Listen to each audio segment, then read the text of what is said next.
In this video, I'll be giving you a full step-by-step tutorial on how to use the Investopedia stock simulator.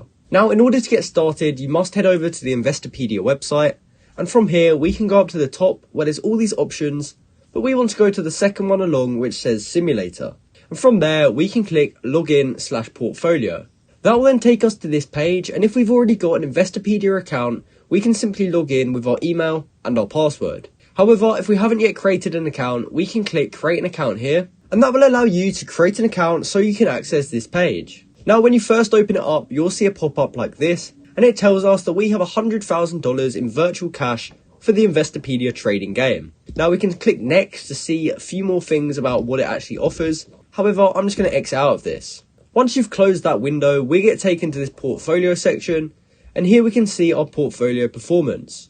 We can also see an overview which will tell us our account value, today's profit change, as well as an annual return. And we can also see the top player and how much money they have made. Now, in order to actually trade and buy stocks on here, we can go up to the top and click on trade, and that will take us to this trade tab. Now, as you can see, the market is currently closed and it doesn't open for another 18 minutes. So what that means is that I can actually submit buy orders or sell orders. However, it won't actually get filled until the market is open. So I can search for a company here, and let's just say I wanted to look for Nvidia. I can search in the Nvidia ticker or symbol to find Nvidia Corporation right here. So I can simply click on it, and that will open up this page where we can see the current price, the pre-market price, as well as other information such as the volume and a 52-week high, stuff like that. From there, we can also see the chart to see how it's doing, and we can change the time frame to see what it looks like on different time frames. Now, let's just say we wanted to buy 10 shares of Nvidia. What we can do is first have the action set to buy, and then for quantity, I'm just going to put 10. From here, we can set the order type, and I'm going to leave it on market so that it buys it at the current market price. Now, what you can do is set it to limit, and as you can see, that allows you to add a price in here, and this can be useful if we're trying to buy it at a certain price. So currently, one stock is $796. If we wanted to buy it for $790, for example, we could type in $790 in here, and I'm just going to leave the duration for day only. From there, if we did submit this order, that would mean whenever the price hits $790, we will buy 10 shares of Nvidia. Now, I'm just going to leave this on market, and we can actually go ahead and preview our order by clicking this button here. From there, we can overlook everything to see if it's okay. So as you can see, that's the current estimated price of Nvidia. And here we can see the total cost of this order. So in order to submit the order, we can simply click submit order. And as you can see, trade confirmation. The buy market order has been received. However, as I said earlier, it won't get submitted until the market is open. So this will not go through for another 16 minutes. Now, once you've submitted that buy order, we can go back to our portfolio. And as we can see down here at the bottom, we can find our pending trades. And this is my buy order I just submitted. Once this does go through, we'll be able to see it at this top section here where it tells us we have no stock holdings yet. And we'll also be able to see our performance chart to show us how well our portfolio is doing. Now, you don't have to just buy stock in this section. You can also actually short stock as well. So if we wanted to short this with 10 shares, for example, we can do that and we can preview our order. From there, we can see how much it's going to cost. We can go ahead and click submit order.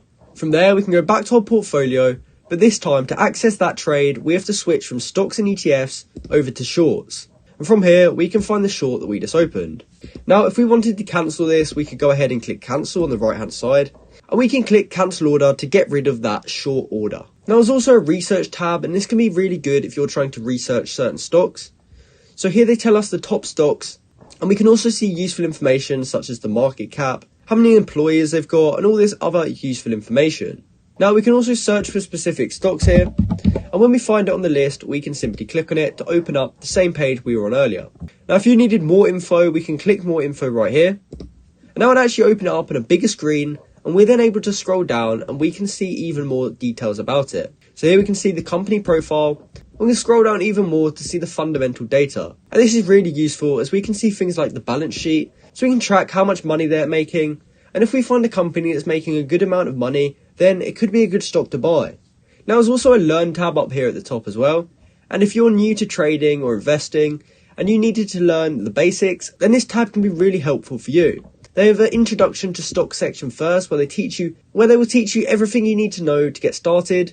And from there, you can go through all these sections as you learn more. By the time you get to the bottom, you can start learning about options, which are a bit more advanced. And if you did want to try out options for yourself, you could head back to this trade tab, and we can change from stocks to options up here, and we're now able to option trade.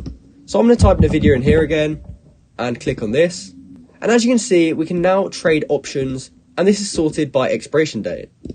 So if we liked one of these options and we wanted to actually trade one of these, we can simply click on any of this text and we can see the details about this contract. So here we can see the symbol, which type it is, the expiration, and also the strike price. And if we did want to go ahead and trade this, we can go ahead and click select contract. And from there, we can enter in how many contracts we want to buy. Like last time, we can also set this to limit. However, I'm going to leave it on market so that it buys at the current market price. And when we're happy, we can click preview order to see how much this is actually going to cost us. From there, we can click submit order to submit it. We can then go back to our portfolio, and down here, we'll be able to find it in the options tab, as you can see right here. So this has been my step-by-step Investopedia stock simulator tutorial. Hopefully now that you've watched this video, you know exactly how to use the Investopedia stock simulator. And if you did find this video helpful, please comment down below to say it helped you out. And if you did find this video helpful, please consider liking and subscribing as well. Thanks for watching.